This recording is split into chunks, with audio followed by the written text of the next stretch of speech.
one thing we noticed when we were in the New York burrito store is that we were there so much of the time that if so our friends or customers or regulars would come and drive up and see if they could see us. Now we might be in the back room, but they didn't know. And if they didn't see us through the window, they would drive away. So we knew that in order to have a life, we had to make sure that we could have a store and not actually have to be there all the time, because that's the only way. In fact, I told one of my, I'm in the National Guard, one of the people that I worked with, after a while, he says, well, I can't try to come by your store, but you weren't there. So we went to Cold Stone.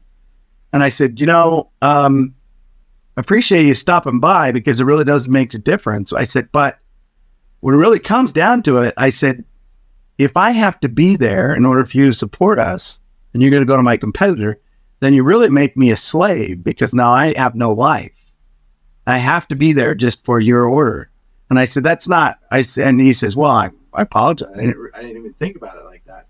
So since then, he's come in many times, with his kids and they when I'm not there. I really appreciate that. But people need to realize that, store owners are people too, and they really need to have their own lives in the store.